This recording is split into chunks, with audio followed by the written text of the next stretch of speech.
Hello students, we are starting today the third exercise of Ganita Manjari, exercise 3.3.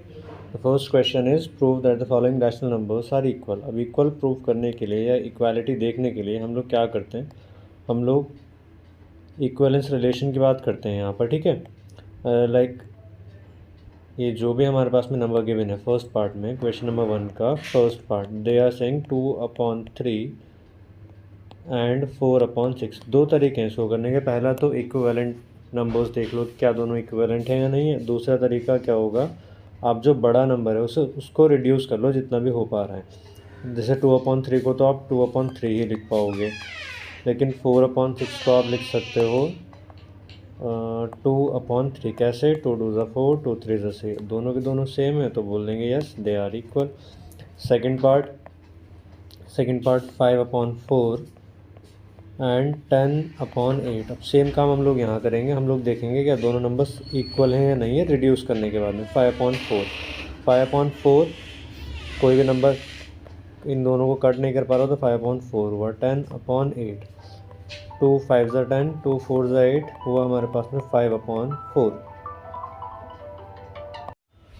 ये दोनों के दोनों 5/4 आ गए, तो इसमें भी लास्ट में हम लोगों को लिख देना यस। सॉल्यूशन में कभी भी ऐसे सर्किल वगैरह ये सब नहीं बनाएंगे, सिंपल लैंग्वेज में लिखेंगे। जैसे मैंने फर्स्ट पार्ट किया है ऐसे करना है, या फिर अगर सेकंड की तरह से करना चाहते तो भी कर लेना, बट ये सर्किल्स बनाना अवॉइड करना। अब थर्ड पार्ट की बारी आती है। थर्ड पार्ट में they are saying -3/5 and -6/10। Again ये -3/5 तो रिड्यूस हो नहीं सकता, तो -3/5 को तो आप एज इट इज़ लिखोगे, नहीं भी लिखोगे तो भी चल जाएगा। बट -6/10 को आप चेंज करके लिखोगे 2 3 ज़ा एंड 2 5 ज़ा, तो ये भी -3/5 हुआ। दोनों के दोनों सेम है, बोल देंगे yes they are equal. Now the fourth part में इन्होंने बोला है 9/3 एंड 3। अब सबसे पहले तो 9/3 को हम लोग देख लेते हैं कितना रिड्यूस कर पा रहे हैं। 3 1 ज़ा 3, 3 3 ज़ा 9, तो टोटल हमारे पास में रहा 3। और फिर हम लोग 3 को देखते हैं, 3 को तो 3 लिख सकते हैं, तो यस दे आर इक्वल। ठीक है, means all four numbers were equal. Question number 2 की बात करते हैं अब। क्वेश्चन नंबर 2 में इन्होंने बोला है फाइंड द सम। इसको थोड़ा सा कम कर देते हैं, ठीक। इन्होंने बोला है फाइंड द सम। फर्स्ट वाले की बात करते हैं, फर्स्ट पार्ट 2/5 प्लस 3/10 का डिनोमिनेटर एक का 5 है, एक का 10 है। एलसीएम हुआ हमारे पास में 5 और 10 का 10। जब भी कभी ऐसे नंबर्स होते हैं जो पहला नंबर दूसरे का मल्टीपल हो, तो जो लार्जर नंबर होता है वो एलसीएम आ जाता है। अब दोनों नंबर्स को एज इट इज़ न्यूमरेटर को लिखेंगे, थोड़ा गैप देंगे, प्लस दूसरे न्यूमरेटर को लिखेंगे, थोड़ा गैप देंगे। बीच में जो भी साइन होता है वही आएगा। यहाँ प्लस है तो प्लस, माइनस हो तो माइनस। मल्टीप्लाई का साइन लगाएंगे दोनों जगह। फर्स्ट का डिनोमिनेटर 5 था और हमारा ओवरऑल जो एलसीएम आया वो आया है 10, तो 5 समथिंग ज़ा 10 होते हैं, वो क्या नंबर होगा 2। 10 सेकंड वाले में था और एलसीएम भी 10 था, तो 10 1 ज़ा 10 होंगे। मीन्स डिनोमिनेटर को मल्टीप्लाई करके एलसीएम आना चाहिए। इस तरह से करते हैं। दूसरा तरीका भी अभी सेकंड पार्ट में करके बता देंगे, वो ईजी लगे तो वो कर सकते हैं आप लोग। 2 2 ज़ा 4 प्लस 3 1 ज़ा 3/10, 7/10 इसका आंसर हुआ। ये था फर्स्ट मेथड। सेकंड मेथड हमारे पास में, सेकंड मेथड भी करके बता देते हैं। 7/12 प्लस 5/8। अब 12 और 8 का एलसीएम करके देख लेंगे पहले कितना आता है। 4 3 ज़ा 12, 4 2 ज़ा 8, 2 1 ज़ा 2 और 3 1 ज़ा 3। एलसीएम हुआ इसका 4 2 ज़ा 8, 3 ज़ा 24 एलसीएम हो गया इसका। मीन्स हमें डिनोमिनेटर दोनों में 24 बनाना है, तो पहले 24 बना के देख लेते हैं अलग अलग करके। 7/12, 12 को मैं 2 से मल्टीप्लाई करूँगा तो यहाँ भी 2 से मल्टीप्लाई करनी पड़ेगी। 14/24, 5/8, 8 को 3 से मल्टीप्लाई करने पर 24 आता है, तो ऊपर भी 3 से मल्टीप्लाई करनी पड़ेगी। 5 3 ज़ा 15/24, दोनों हो गए हमारे पास में सेम। अब एज इट इज़ दोनों को ऐड कर देंगे। ये वाला मेथड कुछ स्टूडेंट्स को इजी लगता है, कुछ को फर्स्ट वाला इजी लगता है। जो आप लोगों को जो इजी लगे वो करो। 14/24 प्लस 15/24, डिनोमिनेटर सेम है तो एलसीएम वही आ जाता है 24, और numerator as it is add या सब्ट्रैक्ट हो जाते हैं, means 29/24 is the answer of second part.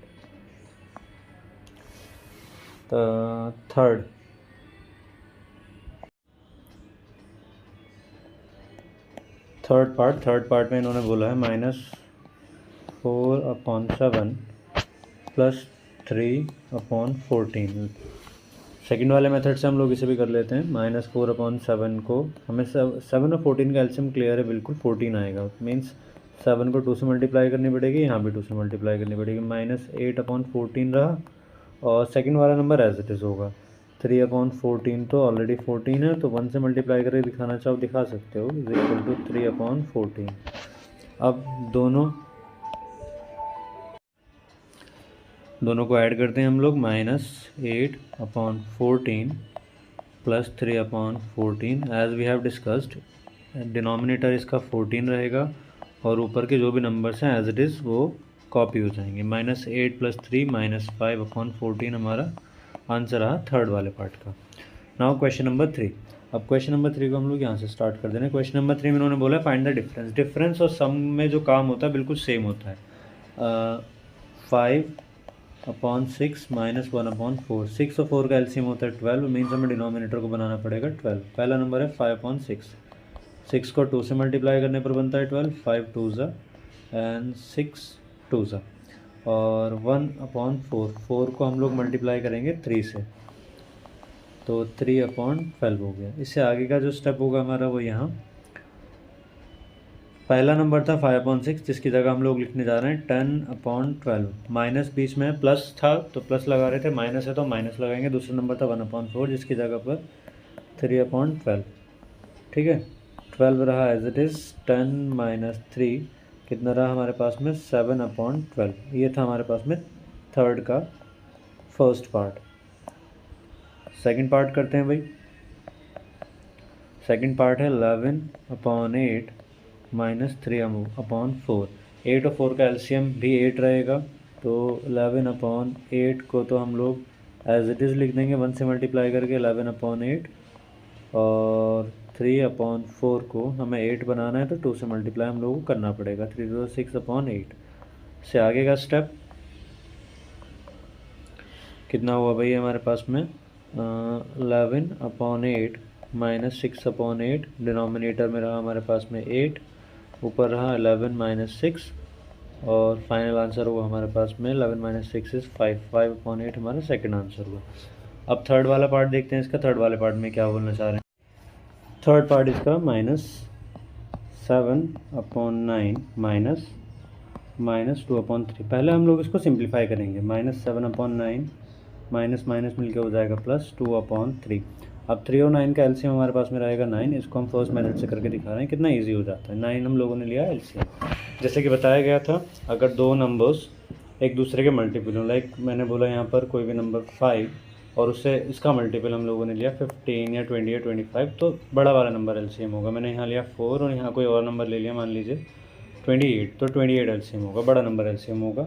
वही हम लोगों ने एलसीएम लिया। ऊपर के जो न्यूमरेटर्स हैं हमारे पास में एज इट इज़ कॉपी कर देंगे, बीच का जो साइन है एज इट इज़ रखेंगे उसे और थोड़ी सी गैप दे देंगे। पहला डिनोमिनेटर है 9, एलसीएम भी है 9। 9 का टेबल 9 में कितना टाइम आता है 1, 9 1s are 9।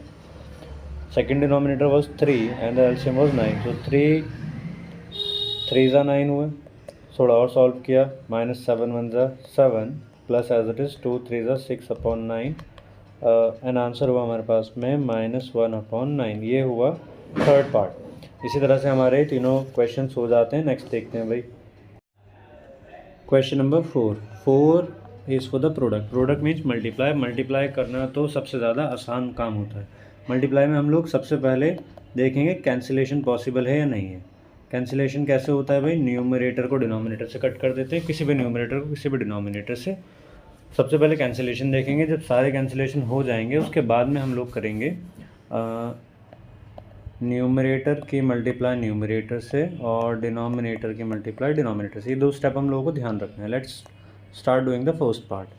They are saying 2/3 × 3/10। हमने क्वेश्चन नोट किया, उसके बाद में लिखा 2/3 × 3/10। We can see that 3 1s are 3 cancelled, 2 5s are 10 and 2 1s are 2। बचा क्या मेरे पास में, मेरे पास रहा 1/1 मल्टीप्लाई 1/5, मल्टीप्लाई कर दो न्यूमरेटर के न्यूमरेटर से, डिनोमिनेटर के डिनोमिनेटर से, 1/5 इज़ द आंसर। अब इसी का सेकंड पार्ट करके देखते हैं भाई। सेकंड पार्ट हमारे पास में है 7/11 इंटू 5/8। कोई भी न्यूमरेटर यहाँ 7 ना तो 11 से कैंसिल होगा ना 8 से, 5 ना तो 11 से होगा ना 8 से, तो कोई भी किसी से कैंसिल नहीं हो रहा। फर्स्ट स्टेप हमारा लग नहीं रहा, तो सेकंड कर दो direct. Numerator multiplying with numerator, denominator multiplying with denominator. 35/88 is the answer of second part. Now let's begin with the third part. In the third part they are saying -4/7 into 5/14. First you copy the question, -4/7 multiplying 5/14। देख लो कुछ cancel हो रहा हो तो 4 ना तो 7 से हो रहा है डायरेक्ट, 14 से भी नहीं हो रहा है, लेकिन कहीं ना कहीं फैक्टर हैं दोनों के पास कोई कॉमन। 2 2 ज़ा 4 एंड 2 7 ज़ा 14। अब फर्स्ट स्टेप तो लग चुका कैंसिलेशन का, उसके बाद में सेकंड लगा देते हैं। -2 multiplying with 5, 7 with 7, the answer is -10/7 7 ज़ा 49। ये रहा हमारे पास में किसका, थर्ड वाले का आंसर। इसके बाद में हमारे डिवीज़न आता है। डिवीज़न और मल्टीप्लिकेशन दोनों एक दूसरे के रेसिप्रोकल हैं, देखते हैं कैसे करना है। क्वेश्चन नंबर 5 की हम लोग बात करते हैं डिवीज़न की।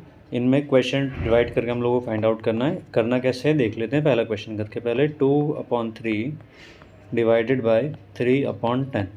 सबसे पहले तो इस डिवाइड को हम लोग मल्टीप्लाई में चेंज करते हैं। न्यूमरेटर रहेगा एज इट इज़, डिवाइड का साइन जैसे ही मल्टीप्लाई बनेगा वो अपने सेकंड वाले पार्ट को रेसिप्रोकल कर देगा, मींस 3/10 की जगह 10/3 आ गया। अब ये डिवाइड वाला क्वेश्चन कन्वर्ट हो चुका है मल्टीप्लाई वाले क्वेश्चन में, तो हम लोग वही दोनों स्टेप्स, तो पहला स्टेप था कैंसिलेशन, सेकंड था मल्टीप्लिकेशन, वो लगाएंगे। 2 ना तो 3 ना तो 2 से कैंसिल हो रहा है ना 10 से, मींस फर्स्ट स्टेप कैंसिलेशन तो लग नहीं पा रहा है, तो in second step we are applying 2 × 10, 3 × 3, 20/3 3 ज़ा 9। आंसर हुआ हमारे पास में। और सॉल्व इससे आगे करना चाहते हो तो आप इस तरह से लिख सकते हो, मिक्स्ड फ्रैक्शन में 9 2 ज़ा 18 ऐसे करके, ठीक है। सेकंड पार्ट में what they are saying 7/11 divided by 5/8। First step 7/11 as it is, divide को क्या मल्टीप्लाई, ये हुआ 8/5। दोनों में से कोई भी कैंसिल नहीं हो पा रहा है। 5 ना तो 7 से ना 8 से, 11 भी ना 7 से ना 8 से, तो मल्टीप्लाई करा देते हैं भाई। 7 × 11/11 × 5, 7 8 ज़ा 56, 11 5 ज़ा 55। ये हुआ आपका सेकंड का आंसर। थर्ड पार्ट देखते हैं भाई इसका थर्ड पार्ट है -4/7 डिवाइडेड बाय 5/14। सॉल्व करेंगे। सबसे पहले -4/7 एज इट इज़, डिवाइड की जगह आपने क्या मल्टीप्लाई 14/5। अब कैंसिल करके देख लेते हैं भाई। 7 और 5 दोनों ही 14 से 7 कैंसिल हो जाएगा, 7 1 ज़ा 7 2 ज़ा 14। 5 तो दोनों में से किसी से कैंसिल हो नहीं रहा है। फर्स्ट स्टेप लग चुका। सेकंड स्टेप -4 × 2/1 × 5 कितना हुआ भाई -8/5। और सॉल्व करना चाहते हो तो कर सकते हो, -5 1 3/5, ठीक है। -1 whole 3/5 is your answer for the third part. अब क्वेश्चन नंबर 6 की बात कर लेते हैं। क्वेश्चन नंबर 6 भी वही सेम, अभी तक का जो काम था हमारे पास में उसी को हम लोगों ने आगे बढ़ा दिया है इसमें, ठीक है। क्वेश्चन नंबर 6 में इन्होंने बोला है शो दैट, यहीं से हम लोग क्वेश्चन देख लेते हैं। Show that 1/2 + 3/4 multiplied by 8/3 is equal to 1/2 multiplying with 8/3 + 3/4 multiplying with 8/3। Basically ये डिस्ट्रीब्यूटिव प्रॉपर्टी को बता रहा है, ठीक है। अब इसके लिए आप LHS लो फिर RHS लो, फिर करके देखते हैं कैसे होगा ये क्वेश्चन। सबसे पहले हम लोगों ने बोला टेकिंग LHS लेंगे, बॉड मास अप्लाई करेंगे। LHS हमारे पास में है 1/2 + 3/4 मल्टीप्लाइंग विथ 8/3। थोड़ा सॉल्व किया हम लोगों ने, पहले ब्रैकेट सॉल्व करेंगे हम लोग, तो 2 और 4 का एलसीएम आ जाएगा 2, 1 मल्टीप्लाइंग विथ 2, 2 ज़ा 4 + 3, 4 1 ज़ा 4 इंटू 8/3 हुआ। थोड़ा और सॉल्व किया, 2 + 3 कितना हुआ 5 इंटू 8/3 कितना हुआ हमारे पास में 5/4 इंटू 8/3। सेम वही मल्टीप्लिकेशन वाले स्टेप्स, 4 1 ज़ा 4, 4 2 ज़ा 8 मल्टीप्लाई करेंगे दोनों को तो 5 2 10/3 हमारे पास में रहा क्या इसका LHS। बात करते हैं RHS की। RHS है हमारे पास में 1/2 मल्टीप्लाई 8/3 प्लस 3/4 मल्टीप्लाई 8/3। सॉल्व कर लेते हैं। पहले मल्टीप्लिकेशन होगी यहाँ पर 2 4 8 4 2 8, उसके बाद में 1 4 एंड 1 3 लिखा जाएगा प्लस 3 × 2 अपॉन 1 × 3। थोड़ा और हम लोगों ने सॉल्व किया इसे तो हमें मिला यहाँ से 1 4 4 अपॉन 3 1 3 प्लस 3 2 6/3। थोड़ा और सॉल्व किया हम लोगों ने तो एलसीएम हमारे पास में हुआ 3 एंड 4 + 6 कितना हुआ 10/3 और यही हमारा प्रूव हो चुका है। ठीक है, हैंस प्रूव्ड हम लोग इसे लास्ट में लिख देंगे क्योंकि LHS और RHS दोनों के दोनों कैसे आ रहे थे इक्वल। नेक्स्ट क्वेश्चन नंबर 7 में they are asking us to simplify using the distributive property. अब डिस्ट्रीब्यूटिव प्रॉपर्टी होती क्या है भाई? डिस्ट्रीब्यूटिव, अगर हमारे पास 3 नंबर्स इस तरह से हैं कि A multiplied by B plus C या माइनस C, तो हम लोग A को डिस्ट्रीब्यूट कर देते हैं दोनों के साथ। मीन्स A की मल्टीप्लाई हम लोग कराएंगे पहले B के साथ में, अब बीच में प्लस हो या माइनस हो एज इट इज़ रहेगा, और A की ही मल्टीप्लाई करा देंगे हम लोग C के साथ में। ये होता है डिस्ट्रीब्यूटिव प्रॉपर्टी। इसी की हेल्प से हम लोग क्वेश्चन नंबर 7 को सॉल्व करेंगे। 7/9 with in the bracket 6/7 minus 3/4। तो ये होगा हमारे पास में A, ये है हमारे पास में A, ये है B और ये है C। सॉल्व कर लेते हैं भाई, इसको देखते हैं। A की मल्टीप्लाई मीन्स 7/9 की मल्टीप्लाई 6/7 से, बीच में माइनस है तो माइनस, और 7/9 की मल्टीप्लाई 3/4 से। दोनों हमारे पास में मल्टीप्लिकेशन के क्वेश्चन के 2 पार्ट्स हो गए हैं एक तरह से। ये 7 1 7 पहला स्टेप हम लोगों ने कैंसिलेशन लगाया, 3 2 एंड 3 3। यहाँ पर खाली 3 3 से कैंसिल हो रहा है। सॉल्व किया थोड़ा सा और आगे, पहला नंबर मिला हम लोगों को 1 मल्टीप्लाइड बाई 2/3 माइनस 7 3 × 1, पूरा ही लिख देते हैं 7 × 1/3 × 1 is equal to 2/3 minus 7/3। 3 denominator दोनों का है तो 3 एलसीएम हो गया, और ऊपर वाले दोनों parts as it is 2 - 7 minus 5/3 इसका आंसर हुआ यूजिंग डिस्ट्रीब्यूटिव प्रॉपर्टीज़। अगर डिस्ट्रीब्यूटिव प्रॉपर्टी को नहीं बोलते तो पहले हम लोग इस पार्ट को सॉल्व करते, जो आंसर आता 7/9 से मल्टीप्लाई करा देते। अब क्वेश्चन नंबर 8 की बारी आती है भाई। क्वेश्चन नंबर 8 में what they are asking us to find the rational number x such that 5/6 x plus 3/5 is equal to 5/6 x plus 1/2। अब इसको थोड़ा सा सिंप्लीफाई करके देख लेते हैं। सबसे पहले पूरी इक्वेशन को हम लोगों ने एज इट इज़ लिखा 5/6 x plus 3/5 is equals to 5/6 x plus 1/2। Solve किया, 5/6 को डिस्ट्रीब्यूट करा दिया दोनों के साथ, तो 5/6 x plus 5/6 into 3/5 is equal to 5/6 x plus 1/2। अब यहाँ पहले जो कैंसिल हो रहा है उसे करा देते हैं, देन हम बात करेंगे क्या होता है। अब आप लोगों को दिख रहा होगा साफ साफ 5/6 x लेफ्ट में भी है, 5/6 x राइट में भी है। चाहो तो ऐसा भी माइंड में आपके आ सकता है कि दोनों कैंसिल हो जाएंगे, लेकिन वहीं से हमारा पूरा क्वेश्चन ख़त्म भी हो जाएगा। बचा 1/2 is equal to 5/6 x plus 1/2। तो हम लोग 5/6 x को नहीं कैंसिल करेंगे, हम लोग 1/2 को यहाँ से हटा रहे हैं, और हम लोगों ने सिर्फ शॉर्ट करने के लिए इसे लास्ट तक दिखाया। अब दोनों इक्वल आ गए, मीन्स x की कोई भी वैल्यू रखो ये इक्वेशन हमेशा ट्रू होगी। तो हम लोग बोलेंगे x जो है हमारे पास में वो ट्रू है फॉर ऑल रियल वैल्यूज़। मतलब कोई भी नंबर आप रख रहे हो, x हमेशा कोई भी नंबर आपने रखा, ये आंसर आ जाएगा। ठीक है, सारे के सारे हमारे पास में इस इक्वेशन में जो भी x आप रखना चाहो 1 2 3 4 -1 -2 एनी काइंड नंबर आप इसमें रखो, और ये इक्वेशन हमेशा ट्रू होगी। ये हमारी थी exercise number 3.3। Rest we will see in the next video. Thank you everyone.